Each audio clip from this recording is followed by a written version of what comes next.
I want you to calm down and take a deep breath, because today's story is really special. Relax, inhale deeply, and get ready to dive into an amazing tale. Let your body sink into the bed, your mind soften, and your breathing slow. Outside your window, imagine fog, thick, pale, and endless, rolling through cobblestone streets, lit by flickering gas lamps. You can almost smell it, the smoke, the ash, the faint scent of rain and coal dust. Quick thing before we dive in, if you enjoy these stories, hit like and subscribe. It really helps me out and helps this new channel reach 10K subscribers. Drop a comment and tell me where you're tuning in from and what time it is there. Now, close your eyes, let the noise of the day fade, and let's step into the London of another time. The year is 1854. The air hangs heavy, thick with the breath of a million fires.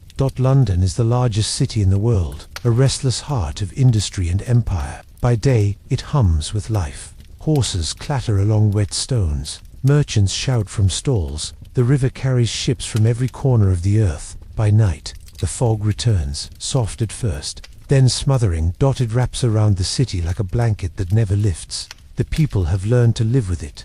The taste of smoke on every breath, the sting in every eye. But beneath that familiar haze, something darker grows. The air itself has become a weapon. The same fires that build the empire also quietly poison it. The chimney stacks rise like stone forests, hundreds upon hundreds of them, each one exhaling coal smoke into the sky. By dawn, the clouds above the city turn the color of iron. By evening, they settle back down again, falling as soot upon the streets, the food, the lungs of every man, woman, and child. And still, the city grows. No one questions it. Progress is sacred. Factories mean jobs. Smoke means money. The cost is invisible, at least for now. Imagine walking down Fleet Street on a winter morning. The air so thick you can barely see 10 steps ahead. Carriages emerge and vanish like ghosts. The lamps glow dimly, their halos swallowed by the fog. You can hear footsteps behind you, close but unseen, the steady clop of hooves, the cough of a passerby. The fog clings to your clothes, to your skin, to your breath. It has weight. Each inhalation burns faintly at the back of your throat. You cough once, twice, and then keep walking. Everyone does. This is normal. In parlors across the city, people talk about it with pride. Our good London smoke, they call it, a symbol of progress, of strength, of civilization. The smell of success. They light more fires, pour more coal into their grates, feed the very thing that's killing them. At night, when the fog thickens and the stars vanish, people lock their doors early. The streets grow silent. Even sound feels swallowed. The city becomes something else, not quite living, not quite dead. In a narrow street off Holborn, a doctor named William Hale lights his lantern and steps outside. He covers his mouth with a cloth as he walks. The air smells of sulfur and damp rot. The fog swirls like breath from the earth itself. He has spent years studying illness, cholera, consumption, typhus, but lately, the deaths have changed. The lungs are darker, the coughs deeper, the fevers slower. Something unseen is settling over the city. He keeps a notebook in his pocket. Each night, he writes down names, ages, causes of death. Lately, the list has grown longer than the nights. He passes a coal yard, where black dust coats the ground like frost. Children work there even after dark, their small hands shoveling, their faces grey and shining with sweat. They laugh as he passes high, fragile laughter that dissolves into coughing. He writes in his book, children lungs blackened, age 6 to 12, cause air. Across the river in Southwark, life is harder still. The poor live packed into damp alleys, where smoke from the factories hangs low like a second ceiling. Laundry never dries. Walls drip with soot. The air tastes of iron and mold. Mothers scrub their floors with water that turns black before the bucket is half full. Babies cry with rasping breaths. The city's progress never reaches here, except as ash. And yet, there is beauty too. A lamplighter moves through the streets, his long pole glowing at the tip, bringing small points of light into the gloom. His footsteps echo softly, steady and sure. In windows above, someone plays a piano, the notes muffled by the fog, but clear enough to sound like hope. Even here, in the poisoned air, life refuses to stop. The newspapers begin to write about it. They call it the London peculiarity. They describe the way the fog turns yellow in the mornings and green by night. They tell of carriages vanishing mid-crossing, of entire streets disappearing under a blanket of smoke, so thick you could not see your own hand. But the writers, like the readers, are divided. Some say it's dangerous, others say it's beautiful, the very soul of London. Painters capture it in their art, poets call it romantic. Lovers meet beneath the lamps, the world around them blurred and secret. They don't see the children coughing in the alleys, they don't see the lungs turning. Doctor Hale sees it all. He begins to collect samples of soot scraped from windowsills, of water drawn from rooftops, of the phlegm of his patients. He studies them under a small glass lens by candlelight. What he finds terrifies him. Tiny crystals of black iron, fine dusts of sulfur, fragments of what should never be breathed. He begins to write articles, to warn others. The very air of London is diseased. He writes, few listen, some laugh. One wealthy patron writes to the paper, I'd sooner breathe London air than country wind, at least here. The smoke smells of progress. Progress. The word becomes a shield against guilt. Then comes the Great Fog of 1873. It rolls in from the river one evening in December, thicker than anyone remembers. Within hours, it covers the city entirely. People lose their way in their own streets. Horses stumble and fall into the Thames. Gas lamps flicker out. The world becomes a silent, suffocating cloud. Dr. Hale walks through it with his lantern, the light reaching barely an arm's length. He hears coughing everywhere, voices calling, doors slamming. He finds a woman kneeling by the curb, her child limp in her arms. The boy's lips are blue, his tiny chest barely moves. Hale lifts him, runs to the nearest doorway, but inside, another child is already dead. By dawn, dozens more. The papers count nearly 2,000 deaths that week, from cold. They say, Hale knows better. It's not the cold that kills, it's the air. When the fog finally lifts, the city looks bruised. The walls are black, the sky pale and sickly. People walk quietly, as if ashamed. For the first time, the government takes notice. Committees are formed, reports written, experts argue, and still, the chimneys burn.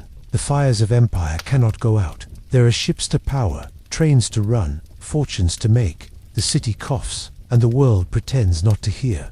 Dr. Hale's hair turns grey, his voice grows thin, but he keeps walking the same streets, notebook in hand. Children still die, women still cough blood into handkerchiefs that turn black at the corners. But every now and then, he meets someone who listens, a student, a nurse, a factory worker who begins to wonder if the fog is not just weather, but warning. He begins to believe that maybe, just maybe, the truth will one day rise like the sun through the haze. And as the night deepens over the poisoned city, you can almost see it, the slow, swirling breath of London drifting through time, the lamplighters still walking their routes, the bells still echoing across the river, the fog still rolling in, softer now, no longer deadly, just memory. The ghosts of the old city linger, not haunting, but reminding that every breath, every invention, every progress comes with a cost, and that even in the darkest smoke, there are always those who try to see the light. Morning returns to London like a ghost. The fog has thinned, but it never truly leaves. It lingers at the edges of windows and curls from every chimney, like breath that refuses to die. People rise, cough, wash their faces with grey water, and step back into the routine of survival. Factories reopen. The bells toll for work. Children hurry through alleys with baskets of coal on their backs. The smell of sulfur greets the dawn like an unwanted prayer. Dr. Hale sits by his desk, the pages of his notebook spread before him. The candle burns low, its flame trembling with every draught. His handwriting has grown shaky, but his purpose has not. He writes again, if we could see the air as we see the river, we would drain it, but we cannot, and so we drown in it instead.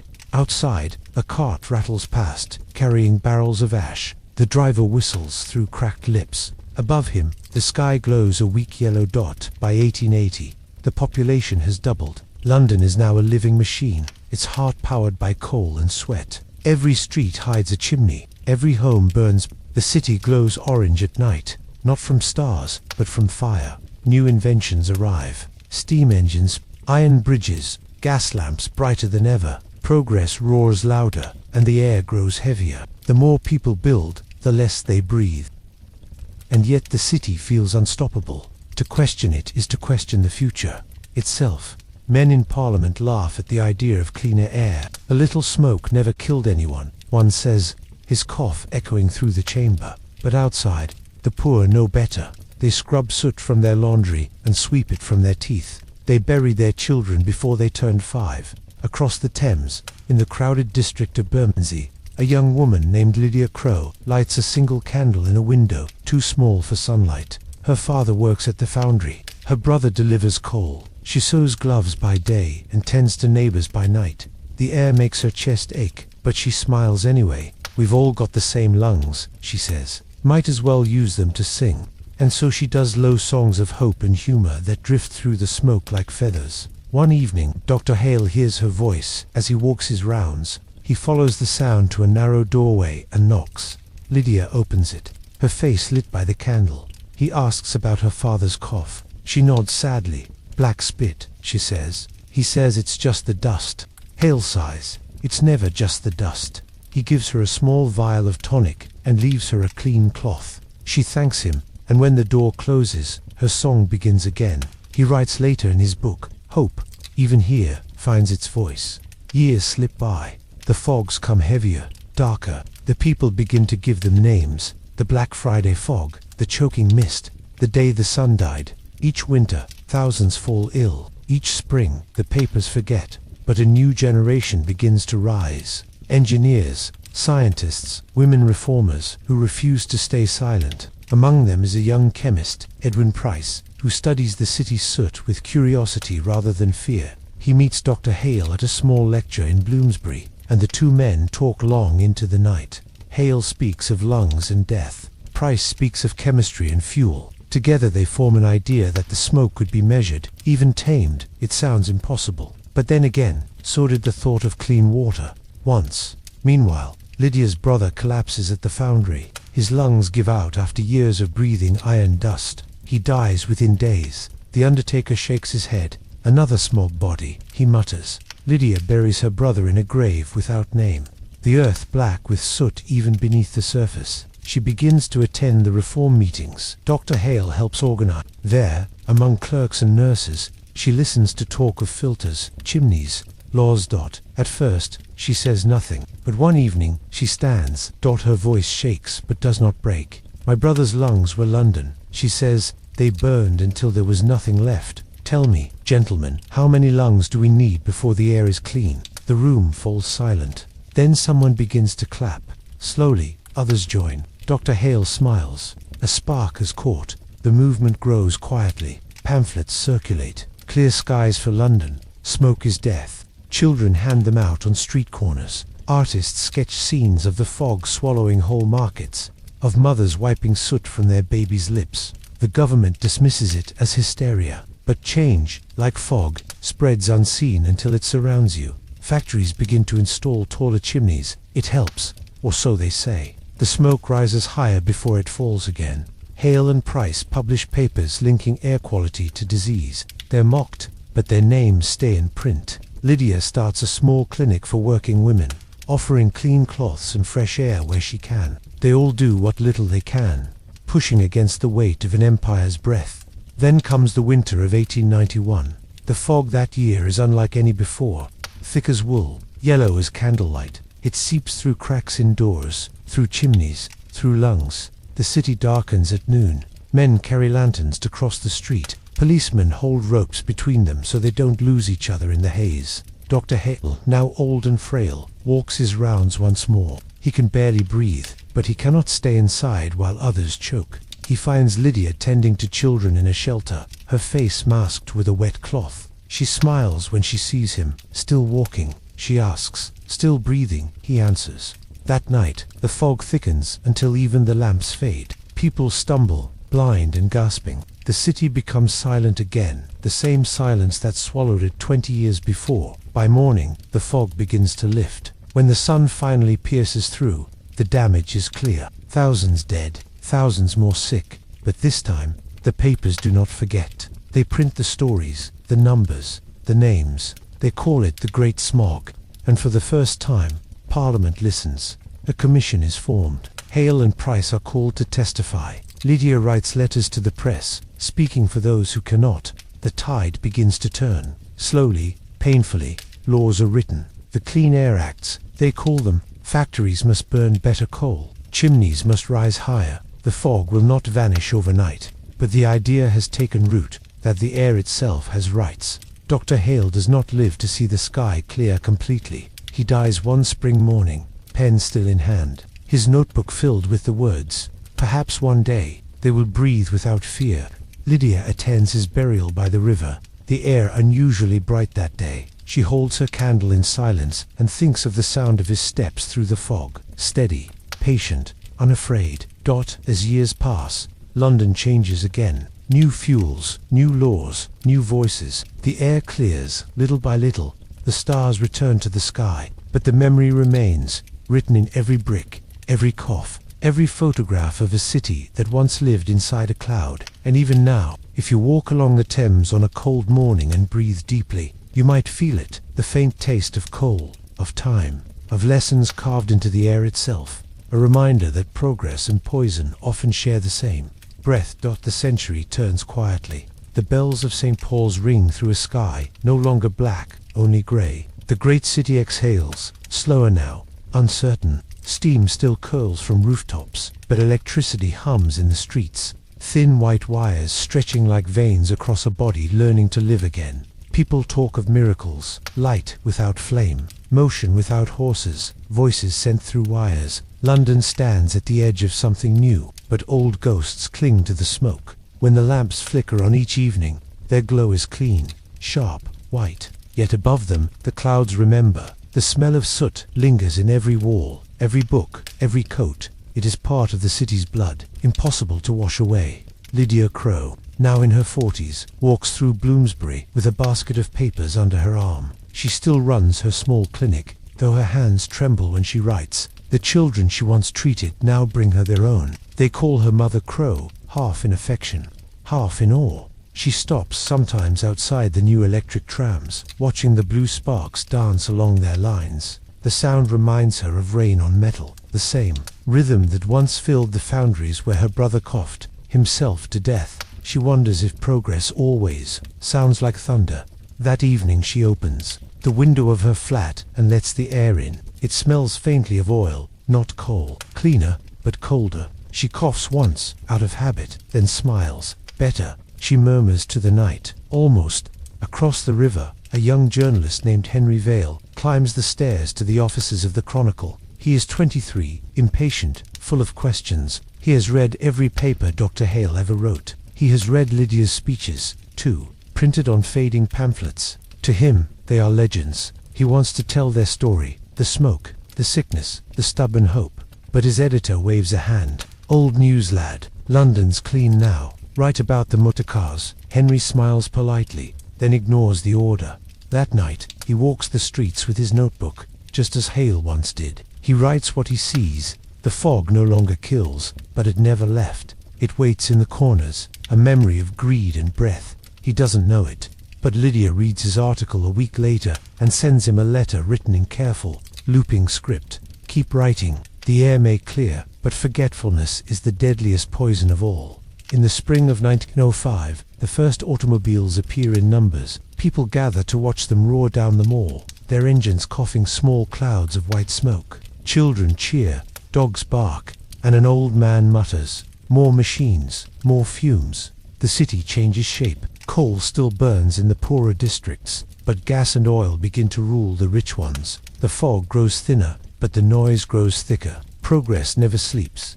Henry writes about it. The strange exchange of dangers. We no longer choke on soot, he says to Lydia one afternoon, but we fill the air with something invisible. Maybe that's worse.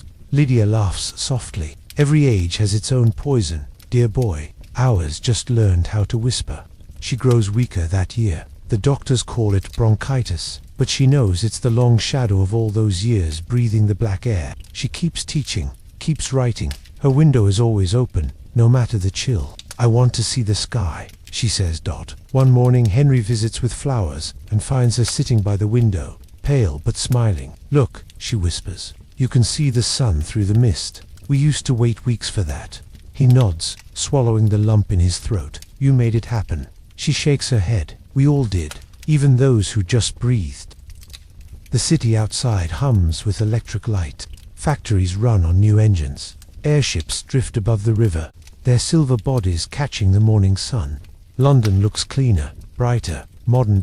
But deep in the alleys of Whitechapel, smoke still curls from cheap coal fires. In the mornings, the old smell returns, faint, nostalgic, dangerous. It is the scent of the past refusing to die. A child there, Elsie Brook, grows up drawing the sky in chalk. She draws clouds that never quite disappear.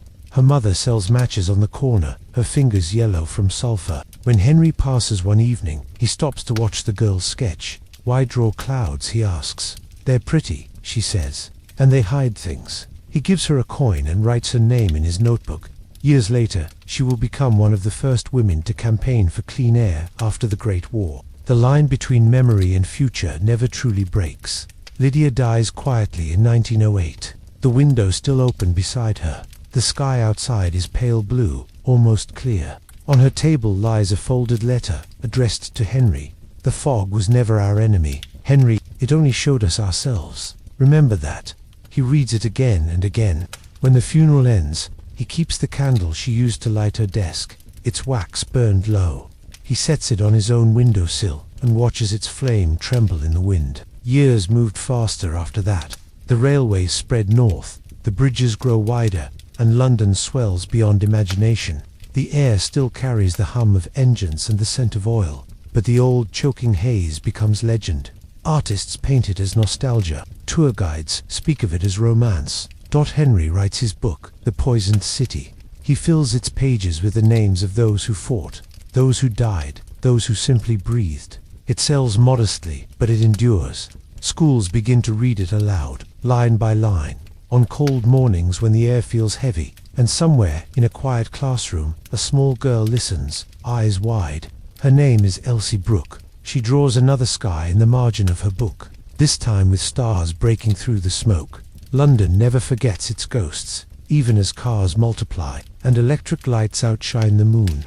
The city remembers the price of breath. The river carries the reflection of smokeless chimneys, but their shadows remain beneath the water. If you stand on Westminster Bridge at dawn, you can still smell it, faint, distant, like a whisper from another century. The poisoned city, healed but scarred, breathing softly through time. The Great War ends, and for a brief moment London seems reborn. Flags flutter from rooftops, and the sound of church bells rings over a city washed by rain. Soldiers return. Trains whistle. Children wave paper banners in the streets. The air feels lighter, not clean, but forgiven. Factories roar back to life. The same chimneys that slept during wartime wake again, hungrier than before. Coal is cheap, and the people are tired of sacrifice. Smoke means comfort, warmth, rebuilding. Progress hums once more, and with it, the faint grey veil that London had nearly forgotten. But the fog has learned patience. It doesn't rush in anymore. It waits in the chimneys, in the engines, in the lungs of those who no longer remember. Elsie Brook is a grown woman now. She works for the new Ministry of Health. Her desk stacked with papers and charts. Numbers fill her days. Mortality rates, hospital records, pollution readings. At night, she walks home along the Thames, notebook in hand, jotting down the smell of the air, the thickness of the mist.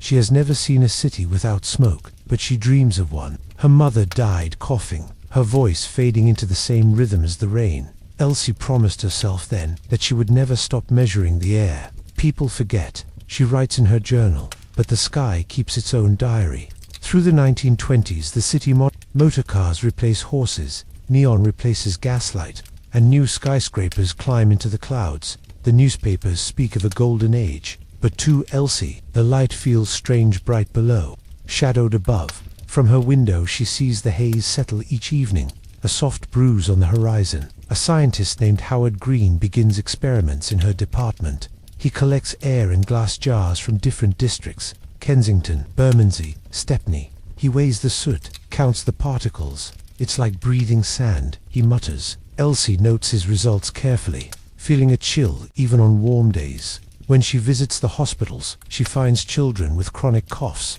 old men spitting black, young women fainting at their sewing machines. Doctors still call it chest trouble. Elsie calls it what it is, the return of the poisoned breath. The 1930s arrive with their own storms. Depression spreads faster than fog. People burn whatever they can find. Coal, wood, rubbish, anything that keeps the cold away. London's sky darkens again, quietly, stubbornly. At night, couples dance to gramophones while the smoke presses against their windows like an old friend who never left. When the music stops, the coughing begins. No one talks about it. They have other worries: hunger, jobs, the rising drumbeat of war once more. Then come the sirens, the blitz. The city burns, not from coal but from bombs. Flames leap where factories once stood, and the air turns blacker than ever before. Yet even in that horror, Londoners breathe. They survive underground, in tunnels thick with dust and courage. When peace returns in 1945, the people crawl out to find a city scarred but alive. They rebuild again, brick by brick. They light their stoves, they light their hearths, and once again, the smoke rises.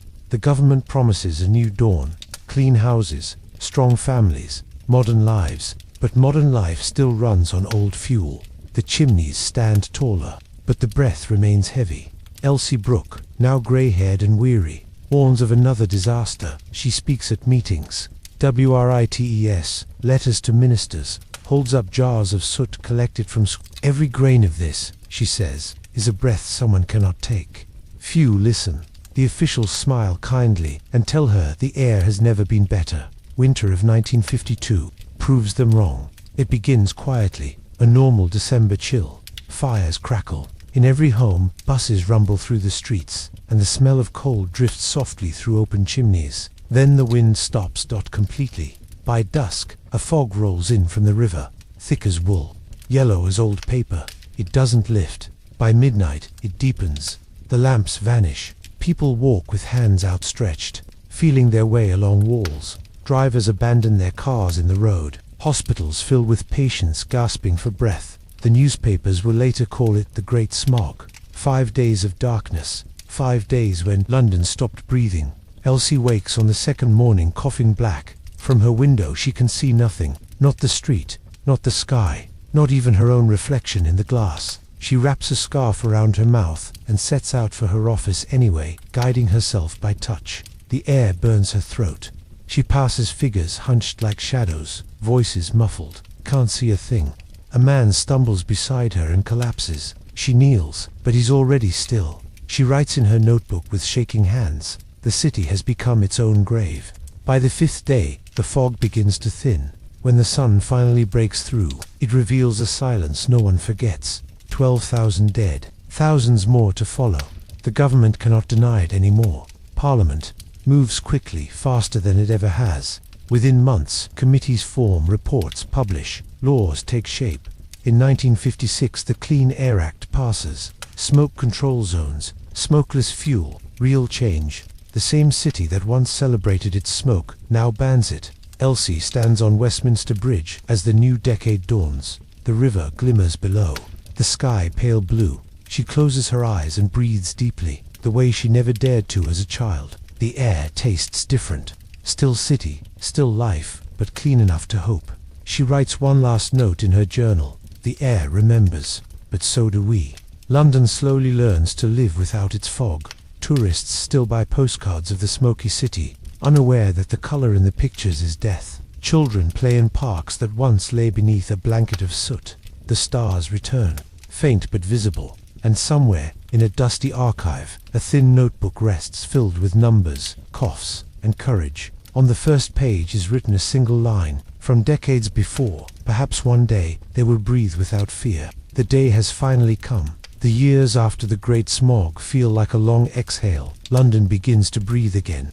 The laws take hold slowly, but they take hold. Chimneys are rebuilt. Coal merchants close their shutters. Gas heaters replace the old grates that once filled living rooms with smoke. The sky, for the first time in centuries, begins to turn a steady blue. Children in the 1960s grow up thinking fog is a fairy tale thing, something that lived in stories told by grandparents. They laugh when the old ones say the sun once vanished for days. They cannot imagine air that could kill. And yet, if you walk through the city early enough, when the morning dew still shines on the stone, you can smell it faint, buried deep in the bricks. The memory of soot, the breath of history. Elsie Brook's notebook rests in an archive now, its pages thin, its ink-brown dot on the cover. Someone has written Air Studies, 1923 to 1956. Graduate students come to read it. They handled the paper gently, whispering her name as if she might still be listening. One of them, a young researcher named James Ellery, spends long nights copying her figures into a new machine, a computer the size of a desk. Humming softly in the corner of his laboratory, he runs the numbers again. He finds that her warnings were exact, her guesses almost prophetic. He tells his colleagues, she measured with her lungs what we now measure with machines. They smile at the poetry, but he means every word. London changes its shape once more. The docks close, the factories move north, and office towers rise where smoke once poured. The river, long blackened by ash, begins to shimmer again. Swans return, so do the tourists. But the cars multiply. New poisons arrive, invisible ones. Lead, benzene, diesel. The air looks clean, but it is in single quotes. People breathe deeper now, thinking the danger is gone. The danger simply learned to hide. In 1970, a group of students gather on Parliament Hill with homemade banners. They hold signs that read, "The air belongs to all." Among them is a girl with a red scarf who carries a quote painted on cardboard. The fog was never our enemy. It only showed us ourselves. She doesn't know the words are Lydia Crowe's. She just knows they feel true. The decades turn quietly. Smog becomes a word for memories, not mornings. The government monitors pollution with satellites instead of sensors. Scientists travel the world, teaching others what London learned in pain. And still, the city breathes in rhythm with its past. Every winter, when mist curls over the Thames, Londoners pause. They look up, just for a moment, and remember. James Ellery becomes a professor. He keeps Elsie Brook's notebook framed above his desk. Whenever a student asks why he studies air, he opens the cover and shows them the first line written in pencil nearly a century ago. People forget, but the sky keeps its own diary. He teaches them that every cloud, every gust of wind, carries memory, that the breath leaving our lips tonight will travel across oceans and return again one day. He tells them about Doctor Hale walking the foggy streets with his lantern, about Lydia Crowe singing through the soot, about the countless unnamed children who coughed their lives into history. The room always goes quiet. Some students wipe their eyes. When the lecture ends, he says softly, "That's why we measure, because remembering is a kind of clean air." Outside, the London of the 1980s glitters with neon and rain. Taxis crawl through wet streets. Television antennas climb across rooftops. The air smells of petrol and promise. The city never stops remaking itself, never stops forgetting, never stops remembering. In 1992, another law passes, the Environmental Protection Act. It's filled with modern words, scientific ones, but the heart of it is old. Breathe better, live longer. By the early 2000s, London glows at night like a galaxy turned upside down. Tourists photograph Tower Bridge under skies so clear they can see the stars. Few realize that, a century earlier, those same stars disappeared behind smoke for years at a time. In museums, paintings of the old fog hang on the walls. Turner's blurred sunsets, Whistler's grey rivers. Children point and say, "It looks like dreams." Their parents nod, not knowing those dreams once smelled of death. Then, in 2019, a new report appears. Scientists publish numbers showing the invisible poisons of the modern age. Nitrogen dioxide, microparticles, carbon. The words sound different, but the meaning is the same. Once again, London coughs. Protests fill the streets, quiet at first, then louder. Placards rise. Clean air now. Someone carries a banner painted with the faint image of a child beneath a gas lamp. Beneath it are words from Doctor Hale's notebook. "If we could see the air as we see the river, we would drain it." The message crosses centuries, finding its breath again. The city listens. Electric buses hum down Oxford Street. Old taxis vanish. New trees rise where factories once stood. Children learn the story in school. The Great Smog, the coal, the courage. They draw pictures of blue skies and write under them, "Thank you, London, for learning to breathe." At night, the river reflects everything. The towers, the bridges, the tiny ripples of wind. If you stand there long enough, you can almost hear it. The whisper of footsteps on wet cobblestone, the faint cough of a doctor carrying his lantern, the soft hum of a woman's song behind the fog. The city is quiet now, not because it is asleep, but because it is listening. Every breath, every gust of clean air, is an echo of all those who fought for it. So, close your eyes, imagine the fog lifting, layer by layer. Imagine the old chimneys fading into the light. Imagine Doctor Hale, Lydia Crowe, and Elsie Brook standing by the river, looking out over a London that finally shines. Their work is done. The air is not perfect, but it is alive. And so are you, breathing the same sky they dreamed of. I want you to breathe with the city for a moment, in and out. Slowly. The same air that fills your lungs now has traveled across oceans, over mountains, through time itself. It has carried the breath of kings and beggars, of mothers and soldiers, of children playing beneath the same wide sky. That is what London learned, that the air never belongs to one generation alone. It is borrowed, cared for, passed on. Tonight the city is quiet. The river glides under the bridges, dark but peaceful. Street lamps cast halos on the water, soft and gold. A light mist curls above the Thames, gentle, not choking, more memory than menace. If you listen carefully, beneath the hum of engines and footsteps, you can still hear echoes of another time. A cough behind a closed door, song hummed through smoke, a doctor's lantern, swaying in the fog. They are all part of the same breath that moves through the city now, lighter, cleaner, carrying stories instead of soot. The wind drifts east, past the great dome of St. Paul's, where the bells ring steady as a heartbeat. It moves down narrow lanes lined with red brick, over markets, over rooftops, past gardens blooming where once there was only ash. It brushes the faces of children walking to school, laughing, unaware that the air around them was once something to fear. In that laughter, the city heals. In the archives of the National Museum, under glass, lie the journals of William Hale, Lydia Crowe, and Elsie Brook. Their handwriting curls across yellow pages, steady and human. Visitors lean close to read their words, and sometimes, without meaning to, they hold their breath. It feels wrong to exhale in front of such ghosts. A small plaque nearby reads, "The Clean Air Acts were not born from science alone, but from compassion." Each name tells the same story in a different way. A doctor who refused to stop counting the dead, a woman who turned grief into song, a scientist who measured the invisible. Together they built something no empire ever could, the right to breathe. Outside, a storm gathers above the channel. Rain begins to fall, soft, steady, washing dust from the windowsills. The smell is fresh, almost sweet. For the first time in centuries, the rainwater runs clear. It flows into the gutters, into the river, out toward the sea. It carries with it the dust of London's history, the ashes of coal, the sweat of workers, the ink of forgotten letters, and leaves behind only reflection. On the surface of the water, the city glows. Tower Bridge, Westminster, the slow turning wheel of the eye, all mirrored in ripples that look like breathing.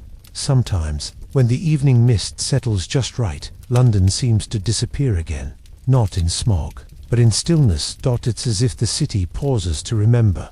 A collective inhale, quiet, grateful, aware. Then, with the soft rush of wind through the trees, it exhales. The lights brighten, the air moves, life continues.